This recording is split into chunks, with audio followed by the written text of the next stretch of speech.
जय गुरु जी। संगत जी गुरु जी की डिवाइन कॉल सत्संग प्लेटफॉर्म में आप सभी गुरु परिवार का हार्दिक स्वागत है।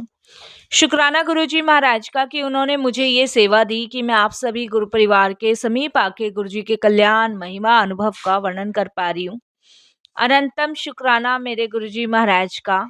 संगत जी आज का जो सत्संग मैं आप सभी के साथ शेयर कर रही हूँ वो सीमा आंटी का सत्संग है। ये बहुत प्यारा और ब्लेसिंग फुल सत्संग है। मेरी विनती है आप सभी गुरु परिवार से कि सत्संग को अंत तक सुनिए, ध्यान से सुनिए, पूरा सुनिए। सत्संग का मतलब होता है सत्य का संग, और सत्संग की प्राप्ति जब ही होती है जब गुरु कृपा होती है। तो हम सभी बड़े भाग्यशाली हैं कि हम पे गुरु कृपा हुई और हमें सत्संग सुनने का और शेयर करने का सौभाग्य प्राप्त हुआ। साथ संगत जी, इसके अलावा अगर आप भी अपने सत्संग अनुभव शेयर करना चाहते हैं तो हिंदी में साफ राइटिंग में आप अपना सत्संग लिखकर हमारी जीमेल आईडी पर सेंड कर सकते हैं, ताकि आपके द्वारा सुनाए गए सत्संग से जो भी गुरुजी महाराज की नई जुड़ने वाली संगत होगी उन्हें गुरुजी के कल्याण महिमा अनुभव के बारे में ज़्यादा से ज़्यादा पता होगा। सत्संग आपको पसंद आए तो आप इसको लाइक कीजिए, चैनल को सब्सक्राइब कीजिए, वीडियो को ज़्यादा से ज़्यादा संगत में शेयर ज़रूर कर दीजिएगा और बेल आइकन दबाना बिल्कुल भी नहीं भूलिएगा, क्योंकि जब भी कोई लेटेस्ट सत्संग आएगा उसका नोटिफिकेशन आपके पास आएगा। तो चलिए संगत जी चलते हैं गुरुजी महाराज के सत्संग की ओर। सत्संग शुरू करने से पहले करते हैं गुरुजी का मंत्र जाप। ओम नमः शिवाय, शिवजी सदा सहाय। ओम नमः शिवाय, गुरुजी सदा सहाय। जय गुरुजी। संगत जी सबसे पहले गुरुजी महाराज के चरणों में कोटि कोटि नमन। सारी संगत जी को जय गुरु जी। मेरा नाम सीमा है और ये मेरा शुक्राना सत्संग है। मैं अनंतम शुक्राना करती हूँ गुरु जी महाराज का कि उनकी असीम कृपा से मुझे ये शुक्राना सत्संग शेयर करने का मौका मिला। मैं अपने सत्संग की शुरुआत गुरु जी के पवित्र मंत्र जाप से करूंगी। ओम नमः शिवाय, शिवजी सदा सहाय। ओम नमः शिवाय, गुरु जी सदा सहाय। संगत जी, आज मैं आप सबके सामने अपनी जिंदगी की वो सच्चाई रखने जा रही हूँ जिसे याद करके आज भी मेरी आत्मा, मेरी रूह कांप जाती है। लेकिन यह सत्संग दुख की नहीं, यह सत्संग उस महाशिव का है जिसने मुझे मौत के मुंह से भी वापस निकाला और अपनी गोद में बिठाया। आज जो भी मैं बोल पा रही हूँ ना, ये गुरु जी की अनंत कृपा से बोल पा रही हूँ। मेरे में इतना सामर्थ्य नहीं है कि मैं गुरु जी का शुक्राना भी कर सकूं। जब गुरु कृपा होती है तभी हम उनका वर्णन कर पाते हैं। बहुत भाग्यशाली महसूस करती हूँ अपने आप को कि आज मैं गुरु जी का शुक्राना सत्संग उनकी कृपा से शेयर कर पा रही हूँ। आज मैं जो भी बोल पा रही हूँ ना, वो मेरी आवाज नहीं है, वो गुरु पिता की आवाज है, गुरु पा की आवाज है। संगत जी, एक लड़की की शादी हर एक माँ बाप बड़े अरमानों से करता है और जिस भी परिवार में अपनी बेटी को भेजता है बड़े भरोसे के साथ भेजता है और भगवान से यही प्रार्थना करता है कि उसका आने वाला जीवन मंगलमय आनंदमय हो और जिस परिवार में जा रही है उस परिवार में इसे इतनी खुशियां मिले कि गम तो इससे कोसों दूर हो, इसके जीवन में बहुत खुशियां हो। जो इसका जीवन साथी हो वो इसकी छोटे से बड़ी हर ख्वाहिश पूरी करे, इसके दुख और सुख का साथी बने। मुश्किल के समय में इसके साथ खड़ा रहे। और एक लड़की भी संगत जी अपने पति पे ही विश्वास करती है, भरोसा करती है। मेरी शादी बड़े अरमानों से हुई थी, लेकिन कहते हैं ना संगत जी, लड़की को घर से ही संस्कार मिलते हैं कि तुम पराए घर जा रही हो तो बेटा हमारी लाश तुम्हारे हाथ में है। उसी का पालन करते हुए संगत जी, जो भी मेरे माता पिता ने मुझे संस्कार दिए थे, मैं उसी तरीके से चली। लेकिन शादी के कुछ ही महीनों बाद घर घर नहीं नरक बन गया। ससुराल ससुराल रहा ही नहीं।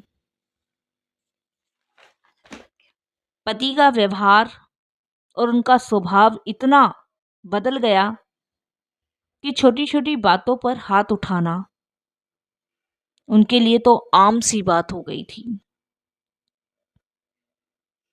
हाथ उठाते हुए संगत जी, उनका शरीर, उनके हाथ भी नहीं कांपते थे।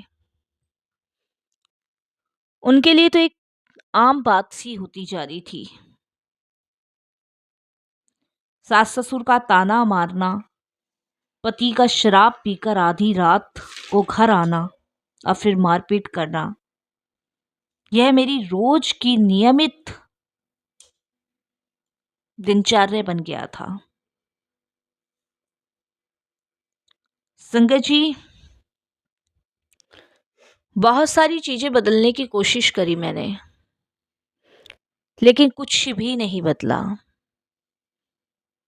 जिस पति पे अटूट विश्वास था, भरोसा था, वो विश्वास, वो भरोसा मानो थम सा गया था। जिन सास ससुर को माँ बाप की तरह पूजा, वो तो संगत जी मानो मेरे सबसे बड़े दुश्मन बन गए थे, सबसे बड़े। मैं रातों को रोती थी और खुद से पूछती थी कि मेरा आखिर कसूर क्या है।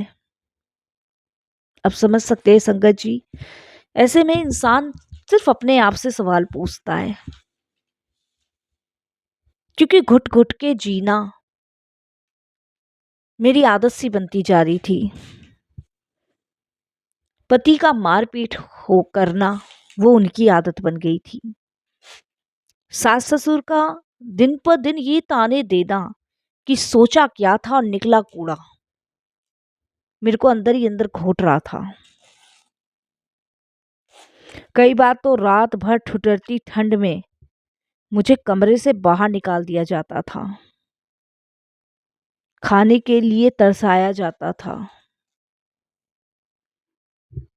मानसिक तौर पे इतना मुझे तोड़ दिया गया था संगत जी कि मुझे लगने लगा था कि अब मौत ही एकमात्र रास्ता है। भरी ठंड में मुझे इस कमरे से बाहर सीढ़ियों पे बिठा दिया जाता था। अगर 2 रोटी की भूख है तो 1 रोटी दी जाती थी। अगर सब्जी का मन है तो अचार से रोटी दी जाती थी। मानसिक शारीरिक इस कदर टॉर्चर किया गया मुझे, और इस तरीके से मेरी घरेलू हिंसा में मेरा घुटन भरी जिंदगी मुझे चलती फिरती अपनी लाश सी लग रही थी। मुझे ऐसा लग रहा था संगत जी कि मैं सिर्फ एक जिंदा लाश हूं, जो चलती फिरती है, काम करती है, कोई उमंग नहीं है, कुछ भी नहीं बचा है, सब खत्म सा हो गया है। एक दिन अत्याचार की सारी हदें पार हो गई संगत जी, सारी हदें। मुझे बुरी तरह पीटा गया और घर से निकल जाने को कहा। ये मेरे पति के कहने थे, उन्होंने मुझे घर से निकाल दिया। मेरे पास पैसे नहीं थे, न मायके जाने की हिम्मत। मैं सड़क पे बैठी बस यही सोच रही थी कि आज ट्रेन के आगे कूद जाऊं या जहर खा लूं। उसी वक्त संगत जी मुझे मेरी एक सहेली मिल गई रेलवे स्टेशन पे। उसने बस इतना कहा कि तू यहाँ क्या कर रही है। मैंने उसे सारी बात बताई। तो वो मुझे गुरुजी के बड़े मंदिर ले गई। मैं ससुराल नहीं जाना चाहती थी, बिल्कुल भी नहीं जाना चाहती। वो एक ऐसा दर है जहाँ कोई खाली नहीं लौटता। मैंने सोचा जब मरना ही है तो एक बार क्यों ना उस गुरु के पास जाकर देख लेती हूँ जिसके बारे में मेरी सहेली मुझे बता रही थी। आखिरी बार उस परमात्मा के दर्शन कर लेती हूँ जिसने मेरे भाग्य में ये सब कुछ लिखा है। मेरी सहेली फटे हाल में, सूजी हुई आंखें और टूटे हुए दिल के साथ मुझे गुरुजी के मंदिर ले गई, जिसे हम गुरुजी का आश्रम के नाम से जानते हैं। मैं वहां पहुंची। जैसे ही मैंने मंदिर की दहलीज पे कदम रखा, एक अजीब सी खुशबू ने मुझे घेर लिया और इस कदर उन्होंने मुझे घेर लिया कि वहां सेवादार ने मुझे लंगर प्रसाद दिया, तुरंत दिया। संगत जी यकीन मानिए, उस दिन मैंने महीनों भर बाद पेट भर के खाना खाया था।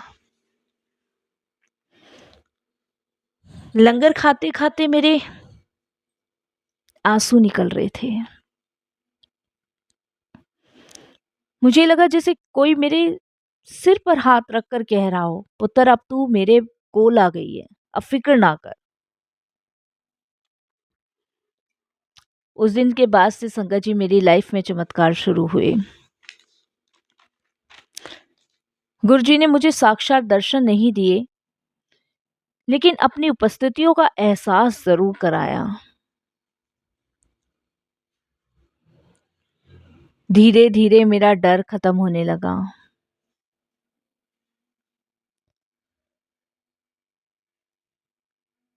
मेरे अंदर एक ऐसी शक्ति आ गई कि मैंने अन्याय के खिलाफ खड़ा होना सीखा। अब संगत जी वो चमत्कार सुनिए जो गुरुजी ने मेरे जीवन में किए। असली चमत्कार। जो पति मुझे फूटी आंख नहीं सुहाता था, जो मुझे देखना पसंद नहीं करता था, जो शराब के बिना रह नहीं सकता था, उसकी बुद्धि गुरुजी ने ऐसी पलटी कि वो खुद एक दिन रोते हुए मेरे पैरों में गिर पड़ा। उसने शराब छोड़ दी, मुझसे माफी मांगी कि सीमा मुझसे बहुत बड़ी गलती हो गई जो मैंने तुम्हारे साथ ऐसा व्यवहार किया। आज वही घर जो नर्क था ना, गुरुजी के मंत्र जाप से मंदिर बन गया है। जिस पति ने मुझे घर से निकाला था, आज वो खुद मुझे अपने साथ लेके बड़े मंदिर जाता है। गुरुजी ने ना सिर्फ मेरा घर बचाया, बल्कि मुझे एक नई जिंदगी दी। उनके ब्लेसिंग्स मेरे साथ अनंत रही और अनंत है। संगत जी, गुरुजी कहते हैं कल्याण करता। वो जानते हैं कि हमें कब और क्या देना है। मैं टूटी हुई बेसहारा परेशान इंसान थी। मुझे अपनी गोद में गुरुजी ने बिठा लिया। अगर संगत जी आज आप भी किसी दुख में है ना, अत्याचार सह रहे हैं, तो घबराना नहीं। अपनी डोर उस नीले वाले को सौंप दीजिए जो डूबती कश्ती को भी किनारे लगाना जानते हैं। सब्र रखिए और शुक्राना कीजिए, हर हाल में शुक्राना, क्योंकि जो शुक्राना करता है ना, वो कोई नहीं कर सकता। संगत जी, विश्वास कीजिए, जब आप गुरुजी के चरणों से लगते हैं ना, तो आपके दुख दुख नहीं रहते, वो सारे दुख गुरुजी हर लेते हैं, तुरंत हर लेते हैं। आपके जीवन में आए हुए तूफान को मात देते हैं गुरुजी, आपके कष्टों को टालते हैं गुरुजी, आपको उस डगर से बचाते हैं जिस डगर पे कांटे और पत्थर होते हैं। आपको उस रास्ते पे, उस जगह पे लाते हैं गुरुजी, जहाँ पे उनकी कृपा, उनकी ब्लेसिंग्स होती हैं। मुझे ये तो नहीं पता संगत जी कि इस सत्संग से गुरुजी ने किस संगत का कल्याण करना है, लेकिन मुझे इतना पता है कि हर सत्संग में गुरुजी की कृपा होती है। हर सत्संग में गुरुजी कोई ना कोई रास्ता बताते हैं, हर सत्संग में वो कोई ना कोई कष्ट जरूर काटते हैं। कोई बिना विश्वास के भी अगर गुरुजी के पास आता है ना, तो गुरुजी ऐसी कृपा उस पे कर देते हैं कि उसका विश्वास गुरुजी के प्रति मजबूत हो जाता है। मैंने तो अपनी डोर गुरुजी के हाथों सौंप दी है, आगे गुरुजी जाने क्या उन्हें करना है क्या नहीं, आप भी सौंप दीजिए। यहीं मैं सत्संग को विराम देती हूँ। जय गुरुजी, शुक्राना गुरुजी।